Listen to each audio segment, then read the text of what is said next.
Join the team. Hey team, this is McGuire Review, and today we're going to be taking a look at a newer game to the market.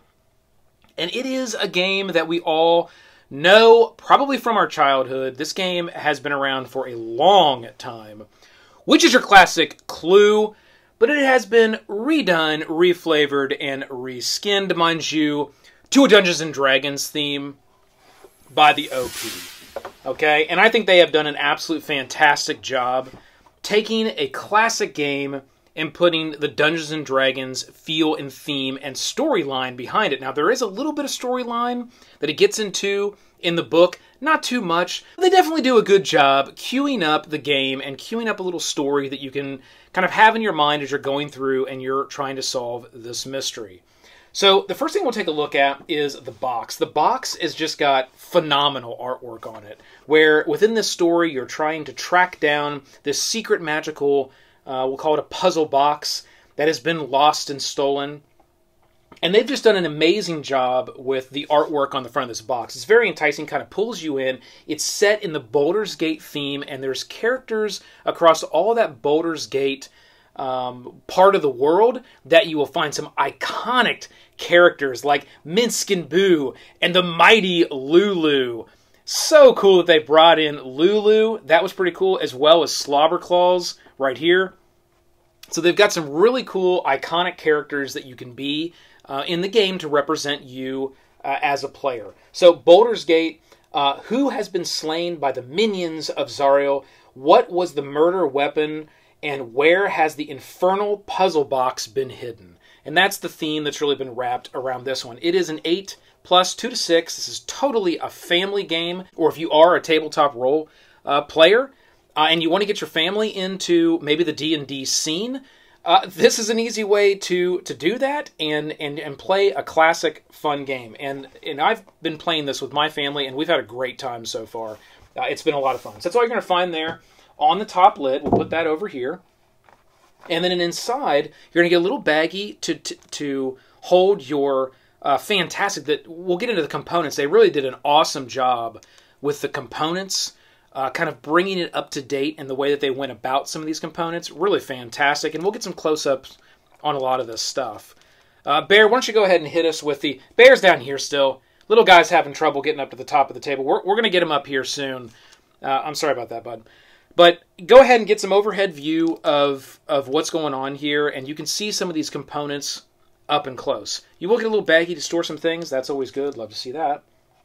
And then you do get this giant insert, which the only area of this game that you actually need is right here. So, you know, you do get all of this and all of this. And I'll be honest, I have not asked why all this is here and all this room is here, nor does it speak to it anywhere in anything. So I could only assume that means more to come. That means, like, I'm not going to go too far there. I'm just going to say that I could only assume there's more stuff that's going to be coming that you will fill into these areas. So that's kind of a little bit of a teaser and a little exciting, because I don't know why else they would do that. So I probably should have asked. But why ask, right? Why not just be excited as well? It's part of the magic. It is part of the magic. So let's get into the rule book here. Ages, we already went over that. Ages 8, 2 to 6 players. Clue, Dungeons & Dragons. Really cool artwork on the front of that little rule book. And this is Clue, team. So, like, it is Clue. So, I mean, your rules are, like, literally a couple little pages. And you know how to play the whole game. When we played, it wasn't like I prepped for this. I literally opened it, I sat down, and I just went, okay, here's the setup, and here's the way the game works. Is there any questions? It really is that easy. It literally requires zero prepping for setup. So in our first part of the book here, it's going to give you sort of the little flavor text and what you're trying to do. Really nice the way that they've done the book here. You can see they've got... you know, a number of nice color layouts. Very simple. It's nice and spaced. You can get through it really quick. Exactly what you need to set up the game. The game rules in literally 3 tiny little paragraphs. How to win. It will explain the Intrigue cards. There are some Intrigue cards. We'll go through these components here in a second. It explains the power cards. It explains what happens when you draw the 8th Zerial card. And then there are 2-player or team rules, which is pretty cool, that were included right here on this last page, where there's a little bit of a change to the setup and to the gameplay if you want to play a 2-player game or teams. And teams is a really fun way to play this game. That I found that was pretty cool. 2-player is fun as well, but I really like that teams aspect, because when it comes to a game like Clue, in my opinion, it really is kind of a multiplayer more than 2-player game. Although the 2-player rules do play out pretty well, and it still is a fun experience. I really think this type of title shines with the group around the table, with your 3-4 players. Well, actually, this one goes all the way up to 6. So, but having at least 3, getting up to that 6 is where I think this game really, really shines. So let's hit the components, and then we're going to go through kind of a setup and the general scale of play. Even though, yes, I understand most probably know how to play Clue, it's probably just good to sort of run through that so it's clear on how simple it is. We'll start right over here. You get a nice pad of these Dungeons & Dragons clue sheets where you can mark off your who, what, and where as you come about those cards, because you're basically trying to deduce what has been put into this clue envelope. There's going to be 1 character, 1 murder weapon, and 1 location around the board, which all has fantastic and very familiar Dungeons & Dragons areas around Baldur's Gate. Here on the board, you're going to put that into this clue envelope, okay? So you got a nice little sheet here to mark those off, and you can play quite a few times on each sheet. They are front and back, so you got a whole, take all the ones we used, you've got a whole book here of them. So I mean, you have plenty enough of these for a number of plays, a number of times you can actually play this game. Okay, so we'll put that right over there. We've got our clue envelope. I think it's a really nice little manila envelope here. It's got the Hasbro copyright down here. This is distributed by Hasbro in partnership with the OP in making this game.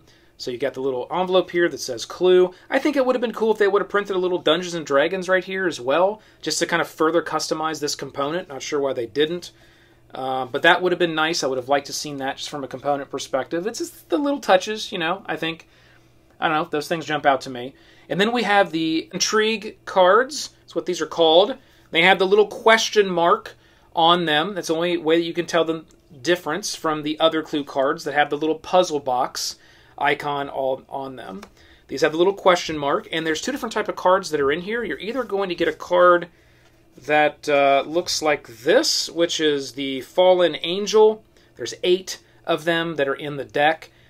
You're either going to get one of those, or you're going to get a card that looks like this, which is essentially kind of like an item. It's kind of like a little boost that you can get.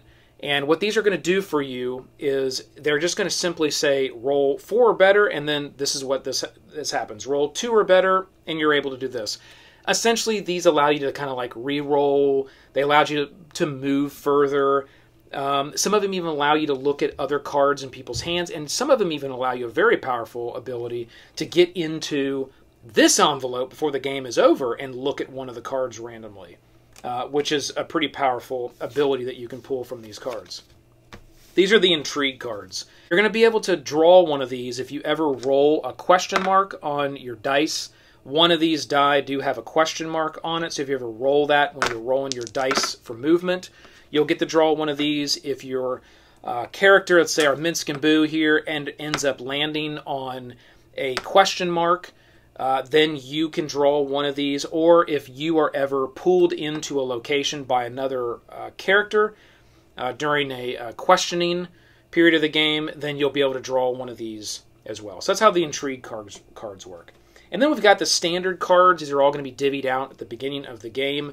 You are going to go through and put them in 3 stacks, where you'll have the characters in a stack, you'll have the items in a stack, and you'll have the locations in a stack. And then you will draw 1 randomly for each one of those, and that's what you load into your envelope to start the game.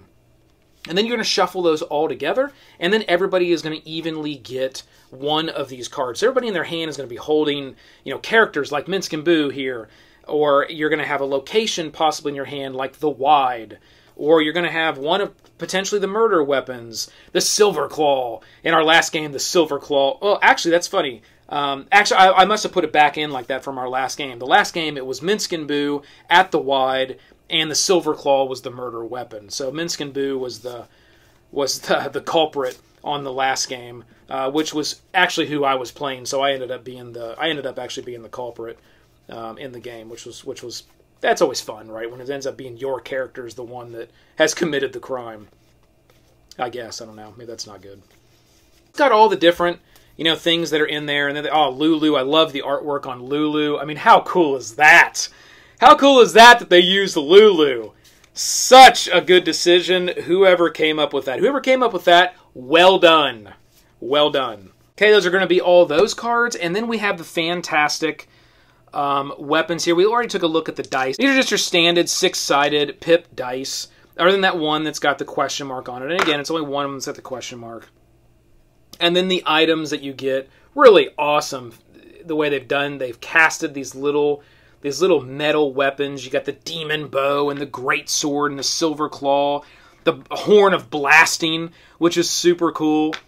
Such cool little items from the D&D world that are in the game. And that's, if you are a D&D player, it's one of the things you're going to get when you play this. It's one of the things that's going to really make this title, in my mind, shine in today's standards. I don't mean that in a bad way at all. It's a very straightforward, simple game, but this was a game that was designed and created years and years ago, and everybody knows how games sort of evolve over time, but this is a way to sort of bring back and add sort of a nostalgia feel, but give you something of today that you kind of feel as you're playing when you're playing this game. Even if you're not a Dungeons & Dragons player, this is kind of fun, and it does add a little bit more fantasy theme on top of this game, versus the classic, murder mystery setting. So, I really think they've done a nice job with this. And then we have the character cards, which have awesome artwork of each one of those characters. I'll just put some of these out here. Just fantastic artwork of the different characters you can be in the game. And then on the back, you've got a single power. So every single character has a 1 per game use. And I think the last game we played, none of us even used them. Sometimes you can forget about them, so make sure you don't forget about your one-time game use. But let's Minsk and Boo here. Once per game, you may randomly pick a card to look at from someone you just showed a card to.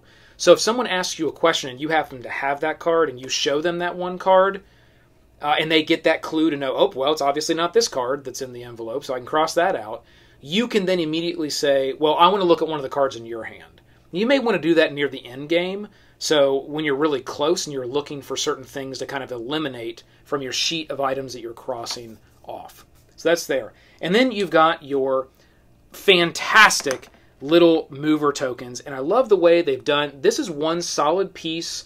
You've got your color here, and you've got this nice plastic container, and then you get the little paper sort of pop-outs. You just fold those, and you stick them right down into the top of these, and they are down in there tight. And I kind of used my finger and my nail a little bit to kind of like make sure it pushed all the way down, so nothing was showing at the top, so that paper could never be, over time of wear of moving it, that paper couldn't break down and start kind of fraying out. It's pushed all the way down in the plastic. It's totally protected. It's going to be perfect like that for as long as you ever own this game and play it, and they look fantastic. I just love the way that they look on the board and the artwork inside. So cool. They did such a good job with that. I love Lulu. Okay, the premise to this game is very simple, and we'll end on this. The premise to this game is when it is your turn, you are going to have a number of cards in your hand. We discussed that. They're going to be from this single deck here, and they're going to be the characters, they're going to be the locations, and they're going to be the items. And that's all it's going to be on those cards. And when it is your turn, you're going to simply roll these dice, and you're going to say, okay, I get to move. I rolled a 5 and a 1. I get to move 6. So at the beginning of the game, you'll start here in the tavern, and I get to move 6. So I'm going to move out 1, 2, 3, 4. Okay, now I can kind of go into this location. I'm moving towards Worm's Crossing here. So this is where I'm going to go. What an iconic location. So I'm going to move into this location here. And then you're going to get to question somebody around the table. Now, the person to your left is always going to answer this question first, and it's going to go around the table if they can't. Basically, if they don't have one of the cards you're looking for. But you may say, you know, I'm gonna question Lulu. So you may be located over here, and someone questions Lulu, well, and you're playing Lulu. Well, you get pulled in all the way over here. And again, remember, if you get pulled into a location, you're able to draw one of these cards, the Intrigue card, the other player. So let's say I'm going to question Lulu, and I think Lulu did it at Worms Crossing with the with the demon bow. So I'm going to question Lulu and the player to my left. Now, Lulu may be another player around the table. It's not going to start with that player. This is just the suspect that I'm going after. The person right to my left is then going to look at their hand and say, okay, do I have Worms Crossing, do I have the demon bow, or do I have Lulu? If they don't have any of those cards, they're going to say, I can't answer that. And then it's going to go to the next person. And so on and so forth until someone has one of those cards. But let's say the person to the left did have one of those cards. They don't show you all three of them. It's their choice which one. Let's say they have both of them. Let's say they have Lulu and they have the Demon Crossbow. They may just decide, oh, you know what? I'm only going to show this player the Demon Crossbow. I'm not going to show them Lulu. Because I don't want them to know, you know, there may be a reason why you want to go to the bow versus Lulu or the location. So you're just going to show that person that one item. And that's going to be the end of it. And then I'd be like, oh, okay, so I know it's not the demon longbow because this person has a demon longbow in their hand, thus it cannot be in this envelope. So I'm going to go to my sheet and I'm going to cross off demon longbow. And that's how this entire game is going to work. You're just going to keep going around, turn after turn, rolling, moving, going different places, and asking the what, where, and why. No, it's who, what, and where. So you're going to be asking the who, what, and where, what, where, and why. You're going to be asking the who, what, and where for every single time it's your turn to try to just continue to eliminate more and more of those options until you get to the point where you feel like either one, you've got all the options crossed off except for only one in each category, or you're just going to take a risk and say, okay, well, I've only got a couple in each area, or I've only got two in one area, but the other ones are all crossed off except for one. I'm just going to take a risk and I'm going to guess. If that ever happens, you're going to pick up this clue on your turn, and you're going to look at the three cards secretly. If you got it right, you won the game. If you didn't get it right, you are going to quietly put those cards back in the envelope, signaling to everyone else at the table that you messed up and you have now lost, and you're going to quietly be kind of done with the game. The only thing that you would do go forward is you will continue to answer questions. You will not roll anymore. You will not move anymore. You will not question anyone else. You will continue to answer questions as asked. That is your only role for the rest of the game. But I will say the way this game plays out, it isn't like one person guesses super early and then just sits there twiddling their thumb answering questions for the next 20 minutes. That generally would never happen. It's always within the last 5 or so minutes of the game. So I wouldn't worry about that. The only other way you can immediately lose this game as a player is if you draw the 8th Zariel card. So you got the Zariel card here, and you end up drawing the 8th one. So every time one of these is drawn, you just stick it on the outside of the board somewhere to track it. Once the 8th one is drawn, if you're the person that draws the 8th card, you're sort of out. You've kind of lost the game. And that's the other way you can kind of technically be out of the game, outside of guessing wrong with the clues there. So that's it. That is the OP and Hasbro's new version of Clue, Dungeons & Dragons themed, all the components, gameplay, that's the whole deal. Great job. I absolutely love the new skinning and the new edition here. I'm really looking forward to seeing more titles, and if you do check out the OP, they do have a lot of other classic board game titles. They are starting to come up and reskin with some different IPs, and I'm super excited about that. I'm really excited about the up-and-coming Warhammer 40k Risk. That is going to be killer, and I can't wait to get that one on the channel as well. So hit that like, click the subscribe below to join the team. Keep rolling them crits. This has been the McGuire Review, and we'll see you next time. Bet, let's go!